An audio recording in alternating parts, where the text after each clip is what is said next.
Hi, folks. My name is Shawn, and welcome to The Business Mechanic. When our vehicle breaks down, who are you taking that to?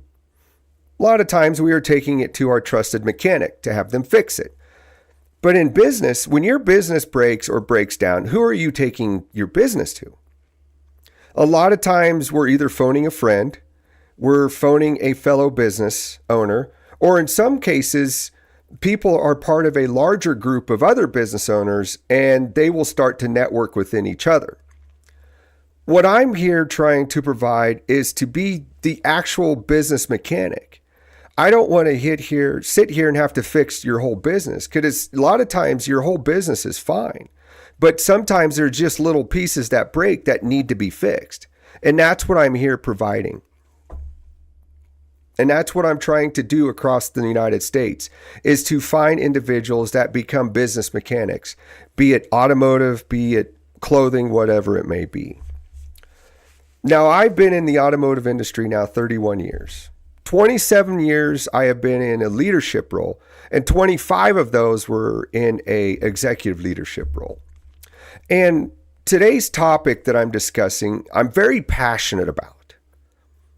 I want to be able to teach people what the difference is between coaching is versus micromanaging, because there's a huge difference between the two. And a lot of times, small to medium, even large size business owners inadvertently become micromanagers because it's their social security that's on the line. It's their butts that are on the line. They're the ones that are responsible if the business makes it or if it doesn't. So what they do is they inadvertently become micromanagers, and they feel like they have to be involved in every piece of it. When in fact, what they think they are providing has the adverse effect. When we start to micromanage people, we start to take the power away from them. We start to take creativity away from them, and we even take their capabilities away from them. So in this next series, this is day 4 of the week-long series of leadership diagnostics. I want to be very clear on being able to explain the difference between both, and then explaining the advantages and disadvantages of what micromanaging is and what the advantages are to coaching. So I'm excited to go through this and teach everyone here that you don't have to be a micromanager in order to get things done effectively.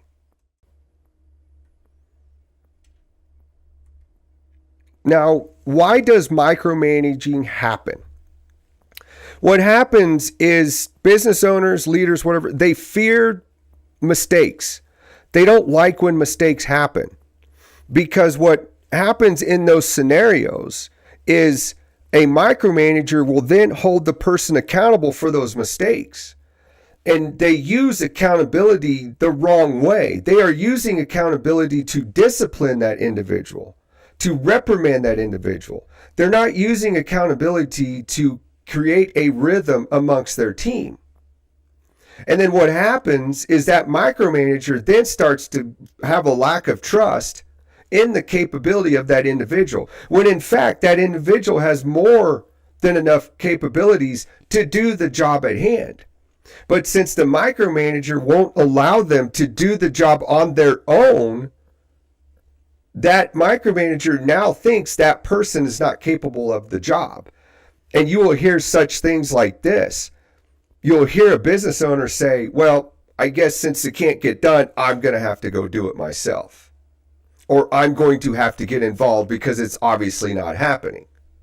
And then that micromanager now comes in with the desire for control versus what the outcome could be. And then on top of that, a micromanager will not set clear expectations, right? Which leads to over-involvement.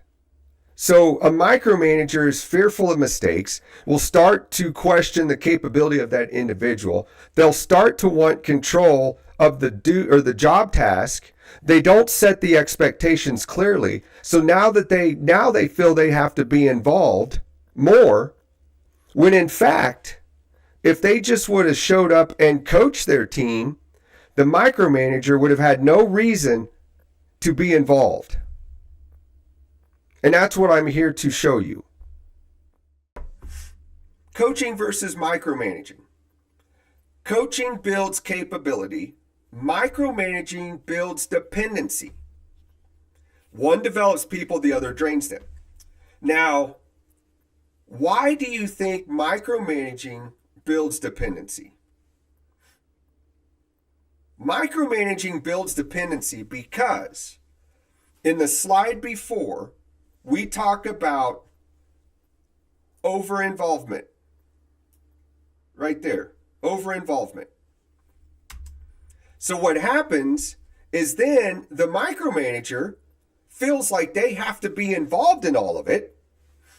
So what happens is a micromanager comes out, tells you, this is the job that I want done, and it's step 1, 2, 3, 4, 5, and 6. All right? You go through and you're doing step 1, step 2, step 3, step 4, step 5. You have a little hiccup. Micromanager comes in, he's hovering over you or she, and she starts to correct or he starts to correct what you've done, and then off they go again. So then you get to step 5, back on track, and then now you stop.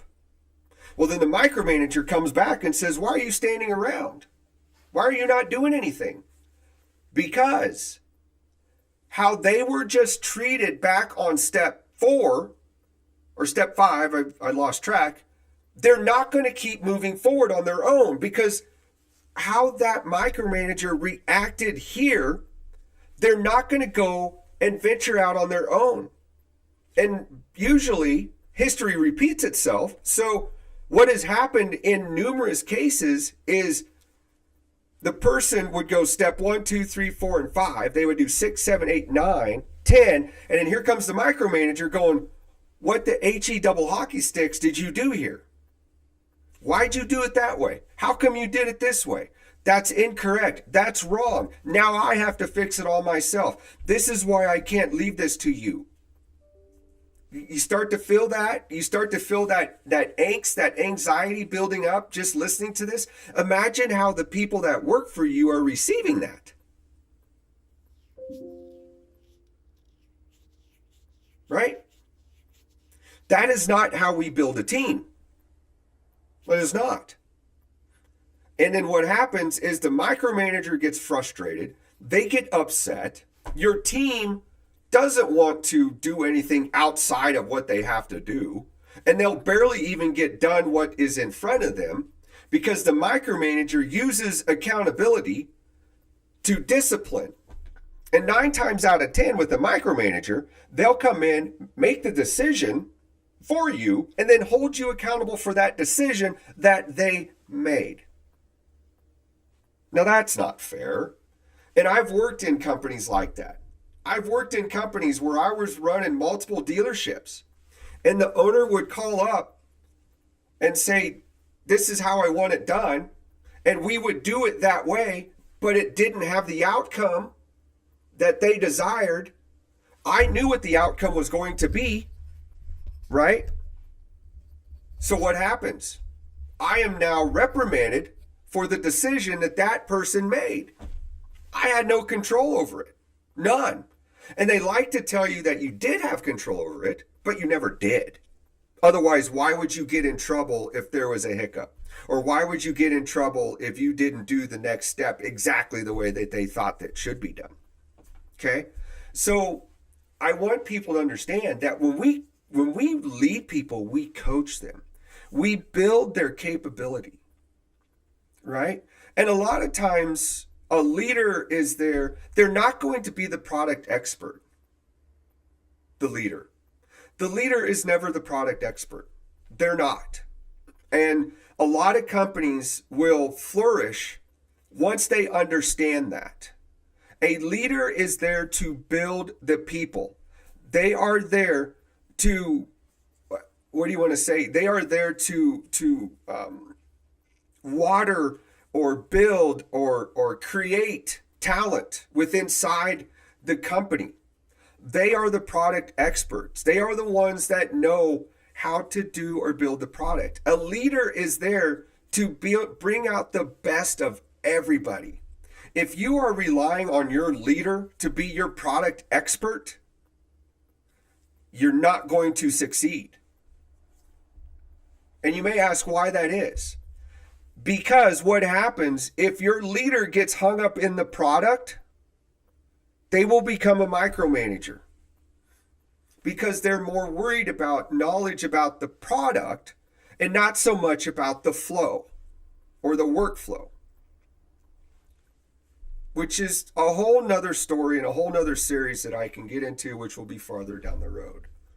But just understand, leaders come in to be leaders. They're there to coach. They're there to build the capability of others. And they're able to see the strengths of people. They know how to build on strengths, right? And close the gap of non-strengths. That's what a leader does. So just kind of tailing onto that, what coaching actually looks like.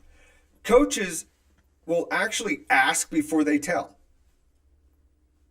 They'll do guiding instead of controlling. They will be teaching judgment, not just tasks, right? And they're going to support growth through feedback, which are all things that I just said, with minus a couple. And what asking means before telling means what they do is they try to understand the situation or the scenario before they form a decision or they form a path, right? Micromanagers will come in, assume everything, know nothing, and they'll tell you how to get to everything. A leader will come in and ask the right questions and understand what you've completed, what you're up against, what the goal is. And they're going to ask you, what is your idea, or how are you going to get to the end? And then a leader will intentionally listen to what that employee has to say. Because, folks, you see more with these two than you do with these two. So they will listen. And then they will work with you. And they will coach you on how to get to the end. And then also they'll teach you judgment. They'll teach you when to basically form an opinion of something. They'll teach you when you need to be 100% involved with it. And not just make it just a task, right? And they'll support growth through feedback, which this is another one that micromanagers and people of the generation before me struggle with so much. They have this fear that if they pat you on the back, congratulate you, or tell you that you've done a good job, there is this mindset that they think you are going to become complacent in your job. Right? Makes no sense. But even growing up, when you were congratulated for a job well done, did you not want to do it again? Did you not want to work harder to maybe get to there quicker?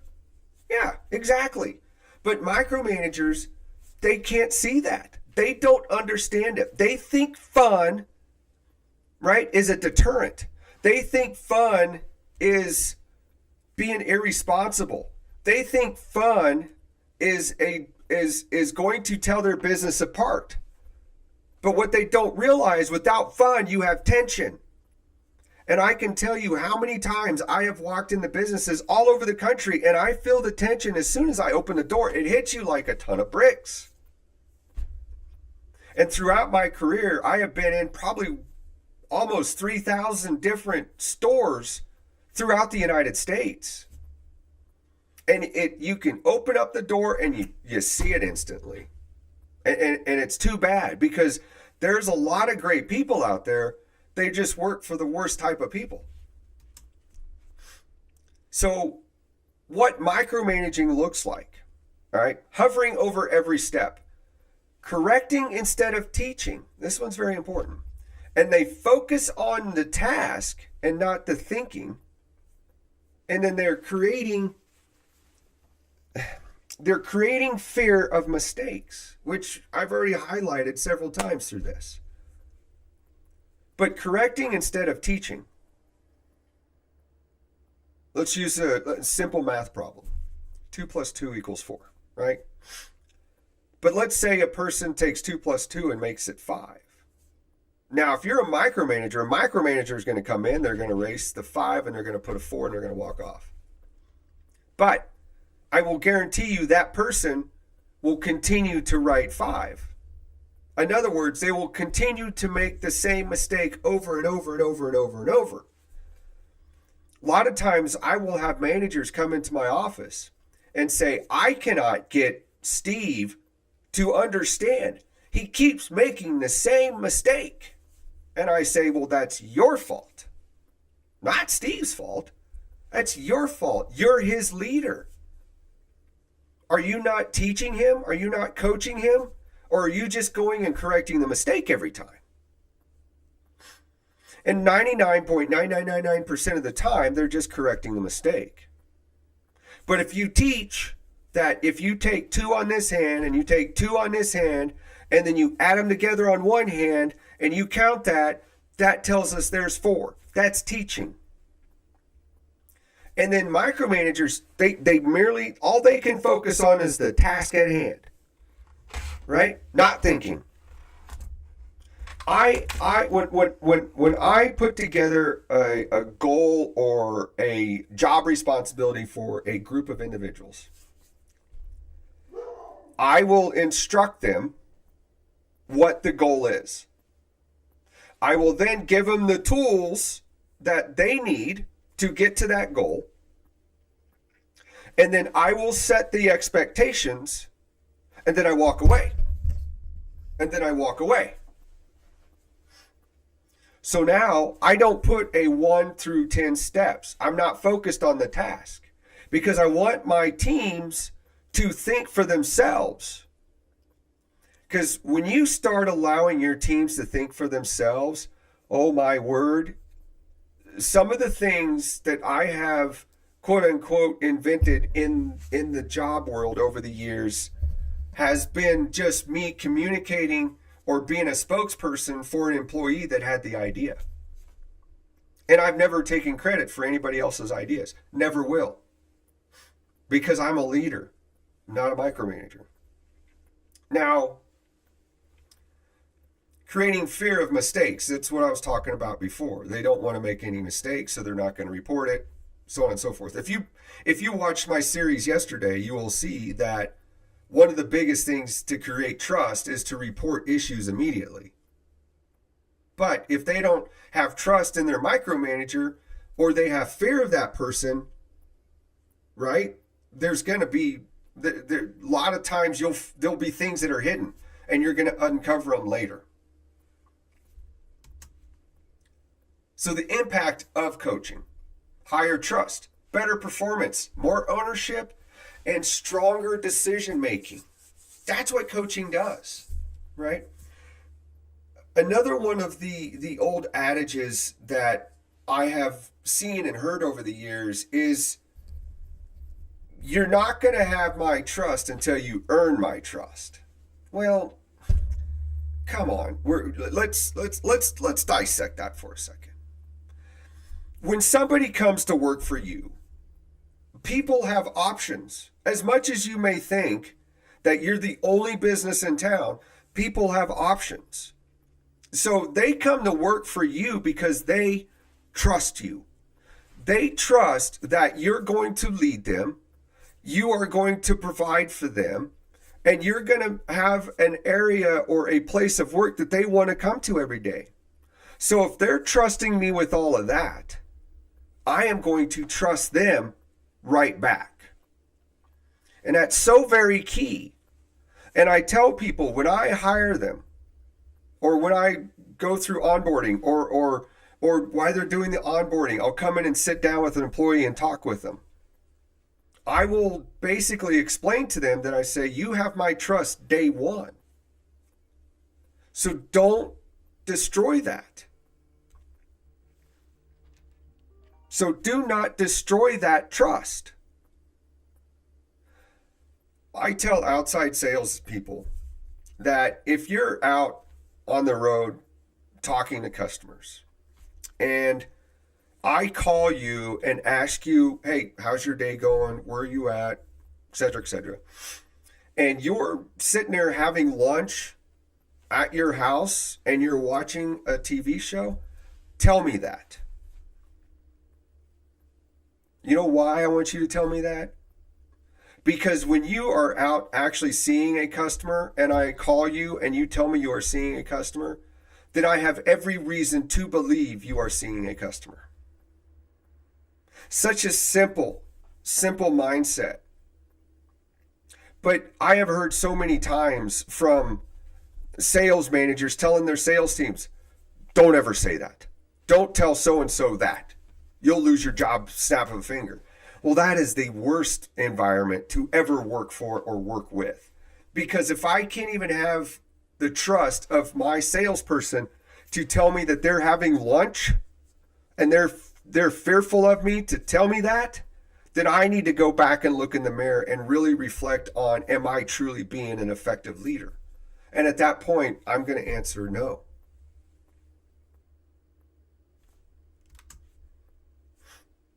So what are some of the impacts of micromanaging? As you can see, they're negative impacts. Low morale, hidden problems. You see how that came back?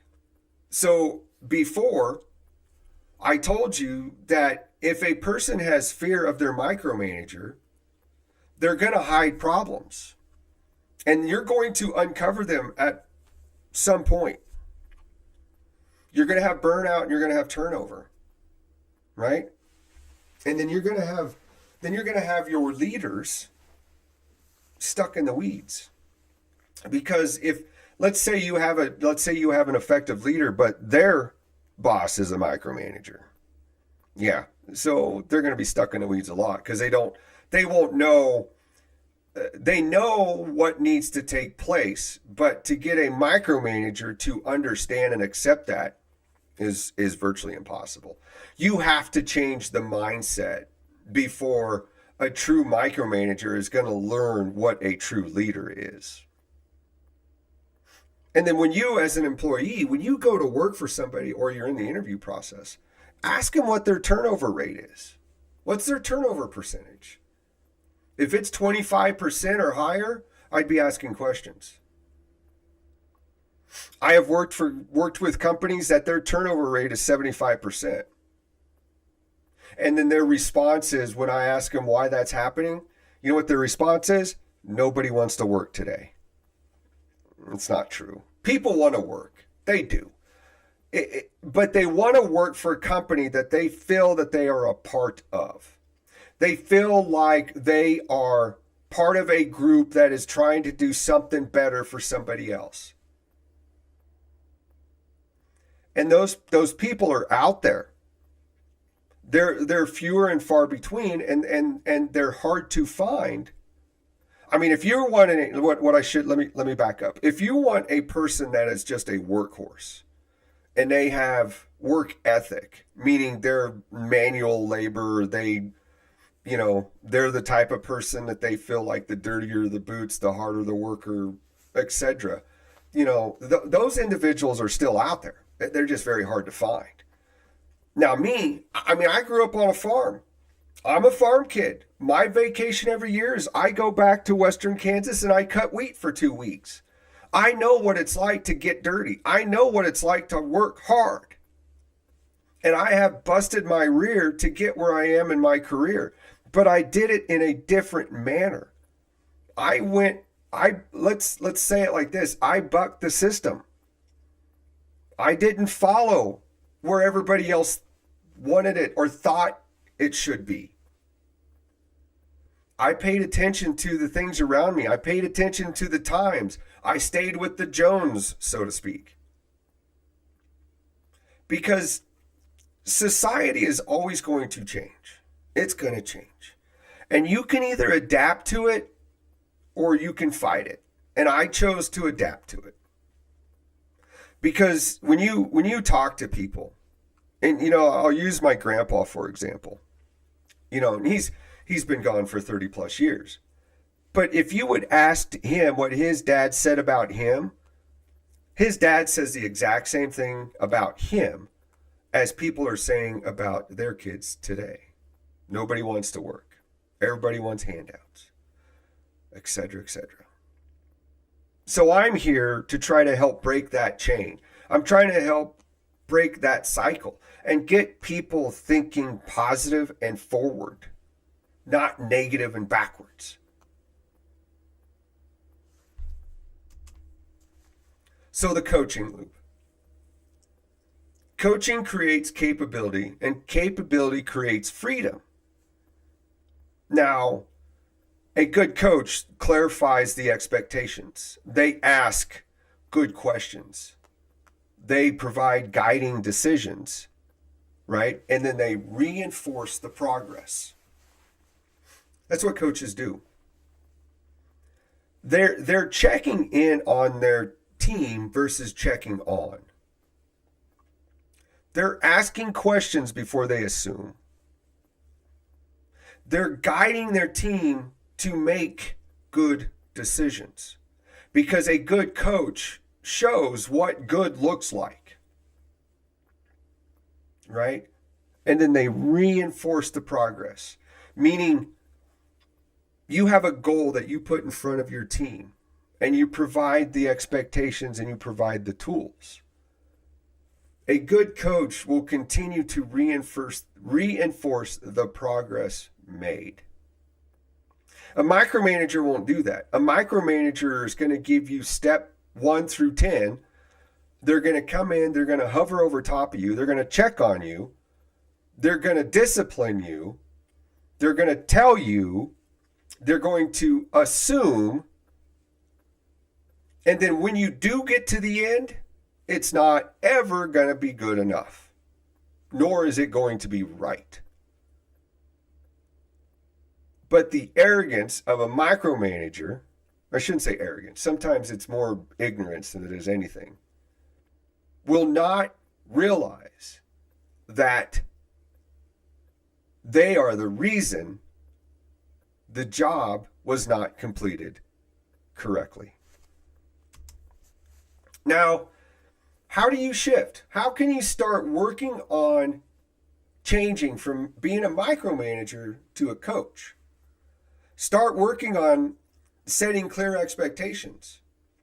And when I say set clear expectations, you set the expectations and then you ask in an open forum if there are any questions. Is there anybody that does not understand the task at hand? And if you open it to where it is welcomed to ask questions, you will be surprised the amount of involvement or engagement you have from your team. Start focusing on the outcomes and not so much the steps, right? An outcome is still going to be an outcome, no matter how many steps you want to take or not take. It's still going to happen. You can either do it proficiently, which is productive and efficient, or you can do it inefficiently and have to do step 1, 2, 3, 4, 5, 6, 7, 8, 9, 10. When in fact, a lot of times the outcome could have been gained by 3 steps.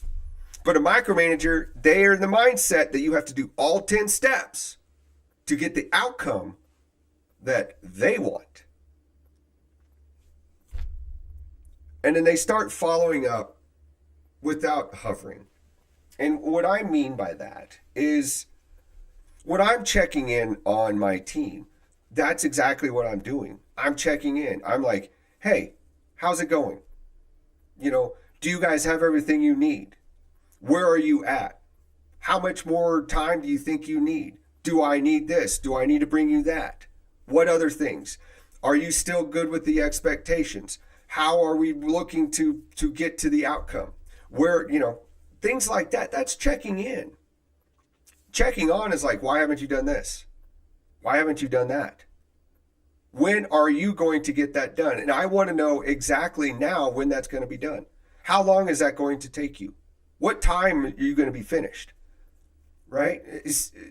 Yes, I know. I asked some of those same questions in the statements before, but see how the tone is different. Here, I'm going to hold you accountable now. The other style is, this is just more for basically setting other expectations. This is just to have a good general idea of where we're going to end up. A micromanager uses those questions to hold you accountable and discipline. If the micromanager comes and says, when are you going to be done? And you say 4:30, what's going to happen? That micromanager is going to be standing over your head wanting to know why it's not done. It's 4:30. Why isn't it finished?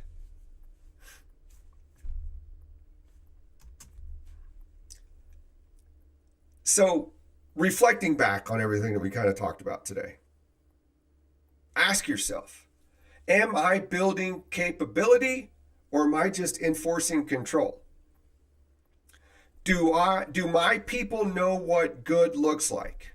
You'll recall I mentioned that prior, that my employees know what good looks like. And do I trust my team to think, not just do? And to clear that, a micromanager wants you to do step 1 through 10. I come in, set the expectations, provide you with the outcome that we are looking to, provide you with the tools, and then I give you the empowerment to make informed decisions, allow you to think, and reach maybe even a better outcome. So, tomorrow, on the live for tomorrow, day 5, developing independent thinkers. A lot of people are afraid of independent thinkers. I am not. I love independent thinkers because as I have gone through the corporate ladder, I just ended a position as the chief operating officer for a multi-store auto repair shops here in the Midwest. One thing that's also helped me with my trajectory is I've always had a person behind me to replace me. So many people are afraid to train anybody because they're fear that if I train them, they're going to get rid of me. Well, yeah, with that attitude, they are. But with me, if I want to go to the next step, I got to make sure that my position is covered. And that's where independent thinkers come in. Because independent thinkers are good leaders. Because they think independently upon themselves and they teach others how to do that. Right? So it's more about, it's about how to build a team that solves problems without you. Scary, I know. For micromanagers that are listening to this, that's extremely scary. But I'm here to tell you, it's not scary, it's rewarding. So, in closing, today this is not my live version. The live version, I had some mic problems, so I went ahead and recorded this. But at any rate, tune in tomorrow at 11 a.m. for the live on TikTok. Still working on YouTube. Or tune in later, go directly to my YouTube channel, and you will see the edited version after the recording. But in closing, let's be kind and let's get to work. I'll talk to you guys soon. I'll see you on the next show.